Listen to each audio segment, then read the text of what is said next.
Well, there is much to talk about. Let's get to our panel. Joining us from Jerusalem is Simcha Rothman. He's an attorney and legal advisor for Meshilut, the Israeli movement for governability and democracy. Omar Baddar is a political analyst and human rights advocate. He serves on the National Policy Council at the Arab American Institute right here in Washington, D.C. Debra Shushan is the Government Affairs Director for J Street, a pro-Israel advocacy group. And also with us from Jerusalem is Israeli pollster and political analyst Mitchell Barak. Thank you to all of you for being with us. Mitchell Barak, let me start with you. Last time I looked, Prime Minister Netanyahu was set to win 58 seats for his bloc of right-wing and religious parties.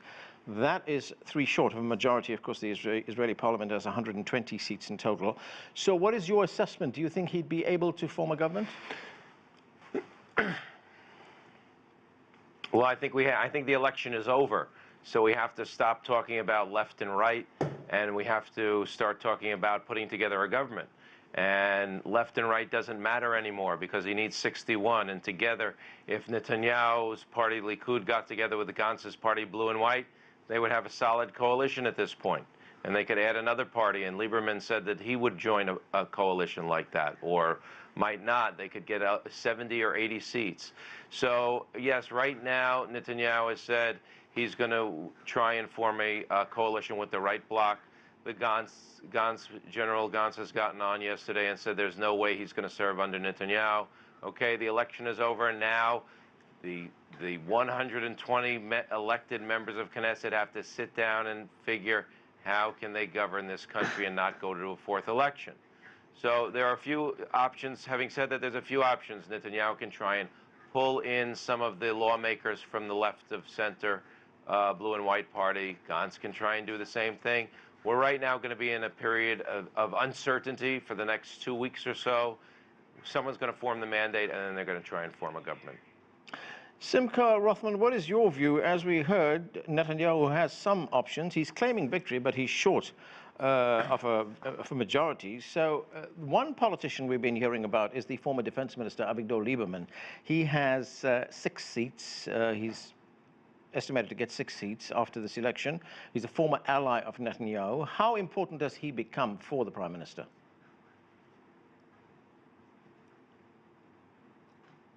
The problem with Lieberman, and actually that's the problem with you can say, all the left in Israel, that they made for themselves too many rules. Lieberman said, I will not sit with Netanyahu. Gantz, the leader of Blue and White, said, I will not sit under Netanyahu, and I will not sit with the Arabs, and I will not sit with the ultra-Orthodox, and I will not sit. So they made all those rules for themselves. And now it seems that they are having a hard time getting rid of all these rules they made for themselves during the campaign. While the right wing, they say Netanyahu should get the lead, but they never say, oh, we will not sit with this or with that, with one exception, of course, the Joint Arab List, which has some terror supporters in it. So it's not so much because of the fact that they are Arabs. It's more because of their views and the fact that they don't object so much terror as you would think. But that's so that creates a big problem for the left and basically make Blue and White and Lieberman position hopeless. They can never form a government unless the only viable option that I see is defectors from either from Lieberman party or from the left or from Blue and White that will join the coalition, because the head of the coalition are too deep in their commitments. So, Debra, as we've just heard, we've had an election, there are lots of parties, but everybody seems to have preconditions and red lines that they're not going to cross. So it's stalemate again, isn't it? Right. So, first of all, I want to really thank Simcha because he made us laugh here in the studio. We appreciate his humorous comments that try to indicate that these red lines on the right aren't outright racist, which obviously they are. So thank you very much for that, Simcha. I also appreciate the humor in calling Lieberman a leftist. This is a man who for many years has actually advocated the population transfer of Palestinian citizens of Israel outside the state. By the way, a plank which made it into Trump's so-called peace plan, really annexation plan. So really, yes, correct. Anand, you're absolutely right. All of the actors have their own red lines. this is not something that is in any way unique to any side of the political spectrum. So Simcha, you came in for some fierce criticism there. Here's your chance to tell us what you think. Yeah, so of course I wasn't joking at all. I think that I know you weren't. The fact that you call a plan to, I know, thank you for that. But the fact that a plan that changes the border, and it happened in so many places all around the world. It was never called a transfer, but when Israel may offer to do such a thing, you call it transfer. I think it's a double standard is a big problem when you talk about the state of Israel. But again, I think many Netanyahu for the first time, I think, had a campaign in Arabic. I don't think anyone has a problem with the Arab Party because of their Arabs. They have people that openly support a terrorist who killed children, young children, without any reason because of they are Jewish. So if anything, it's anti-racist. But I'm really sad that this is the view that I'm hearing. I think that anyone should condemn terror. I don't think it should be a debate. And I have to mention, Ayman Uda, the leader of the Joint Arab List, he said today, we are not part of the left, we are not part of the right, we are an alternative to the entire system, political system of Israel. That's his words, not mine. So I think they are putting themselves outside of the political system of Israel, not anyone else. So Omar, we have, let's talk about the joint list. It's an Arab majority joint list. There are also left-wing Jewish people in that coalition. They're on target to get 16 seats, but you just heard Simcha tell us that these are people who are sympathizers with terrorists. I am going to answer your question very directly, but first I have to say something that I think is very important about the way that Israeli elections get discussed altogether. And it's sort of like the elephant in the room that never gets mentioned, and everybody proceeds under the understanding that these are legitimate elections. But I want to point to the fact that literally hundreds of thousands of Israeli Jewish settlers living in the occupied territories get to vote in these elections, while millions of Palestinians living in the same areas under occupation are not allowed to participate in those elections, even though the Israeli government controls pretty much everything in the occupied territories. And that system of discrimination in this voting is why we produce outcomes like the ones that we actually currently have. And if Israel were a legitimate democracy as opposed to an apartheid state, one of two things would happen. Either there would be no occupation, or you would not end up in a situation where people like Netanyahu can become prime minister.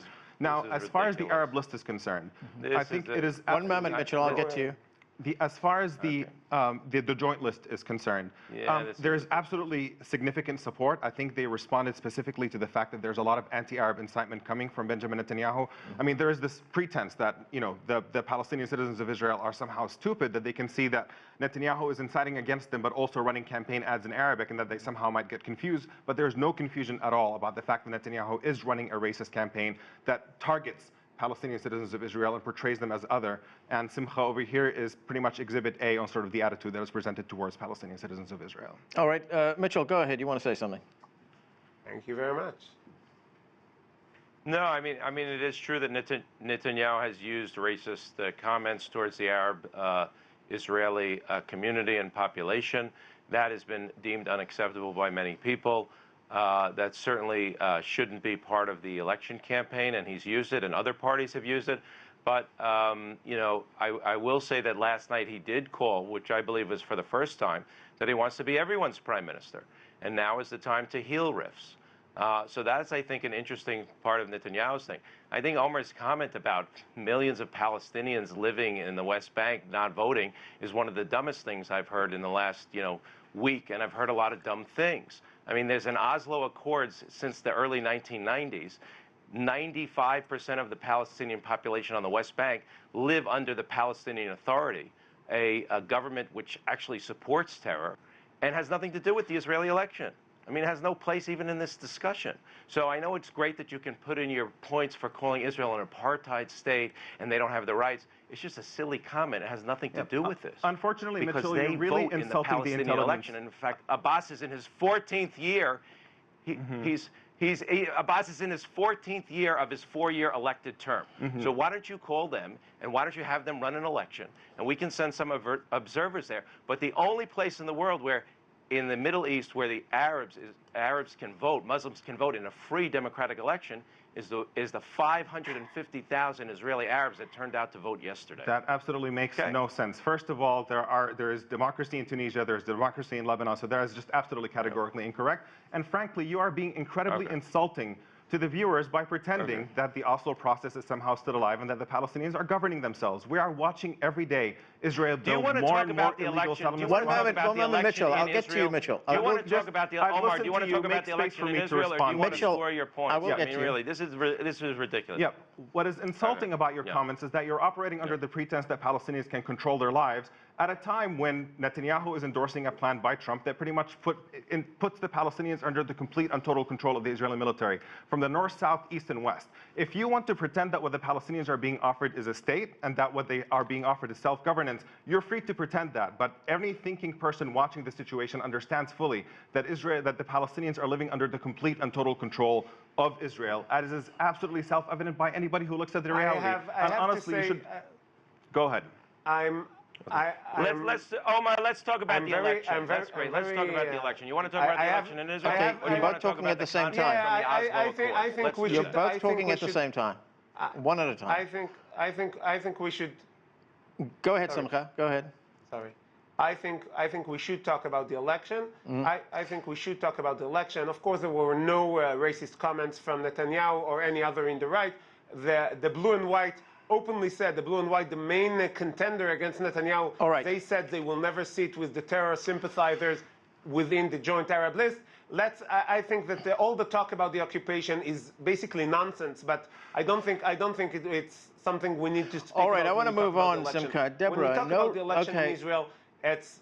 All right, so we just had no racist comments from Netanyahu, but I don't want to talk about... One moment. Yeah. Do you also buy into the fact that Netanyahu is now saying, I want to be the prime minister of everyone? Netanyahu wants to be the prime minister. Yes. Period. He wants to be the prime minister. He always said that. Excuse me, can you please be quiet? We've heard enough. Netanyahu wants to be the prime minister. Yeah. He wants to be the prime minister in order to stay out of jail, right?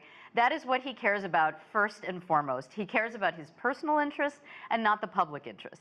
And for those of us sitting here in the United States, I think this is something that is extremely familiar to us because we have a president in the White House who is exactly the same, a malignant narcissist who puts his own personal interests ahead of the entire country. I do want to point to, because I imagine a lot of our viewers would not be familiar with the fact that there was a leaked tape that came out just before the election by one of Netanyahu's most senior advisors. His name is Natan Eshel.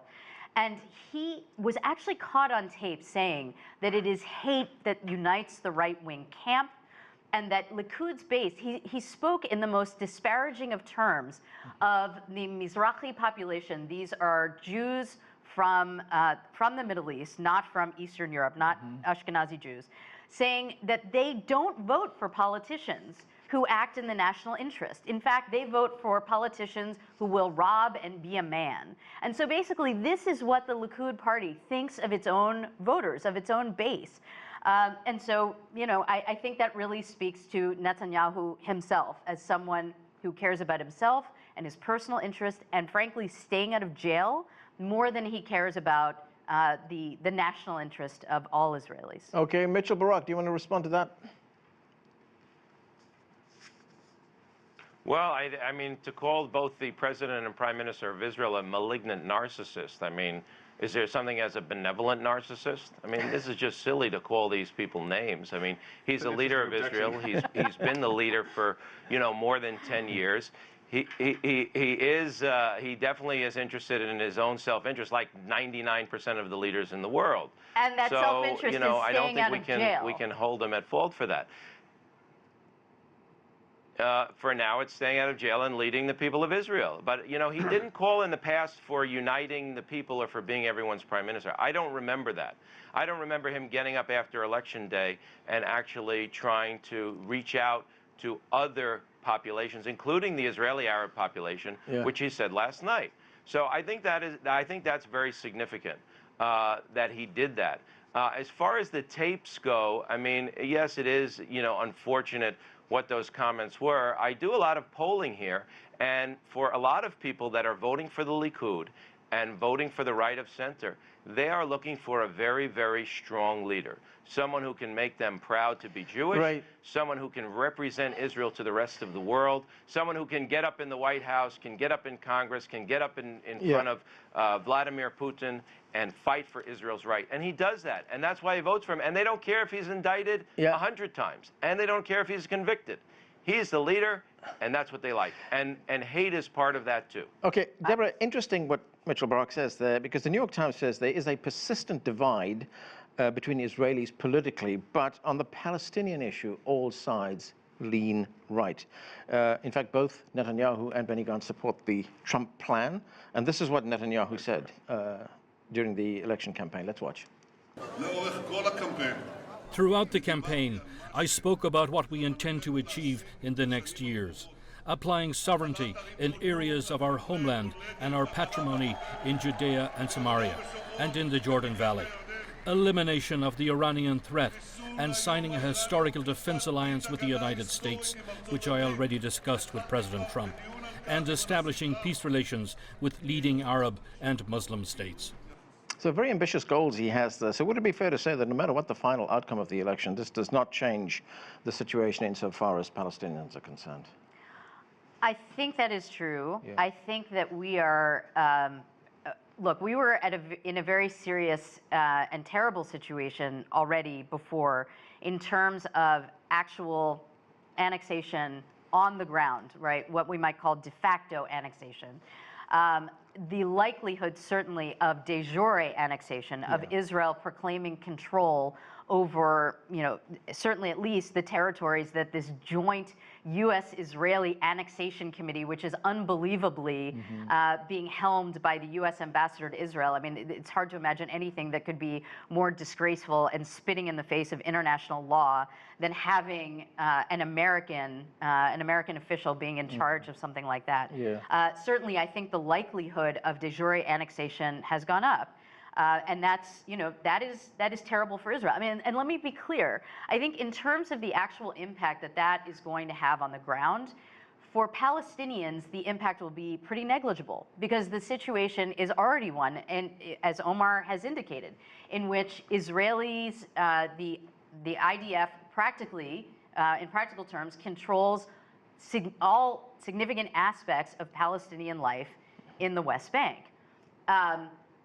What is really a danger here in terms of de jure annexation more than anywhere else is to Israeli democracy within the Green Line. Yeah. And we see that because in order for de jure annexation to take place, the only way that it can happen is to attack Israel's democratic institutions, particularly the courts. And that's what we're seeing happen. So within this election, I mean, what I see is truly tragic is that the Palestinian issue was not, even though that is first and foremost the pivotal issue that faces Israel. Okay. It wasn't a major issue in the campaign. And frankly, Gantz, it's unclear what Gantz really thinks about the Trump plan.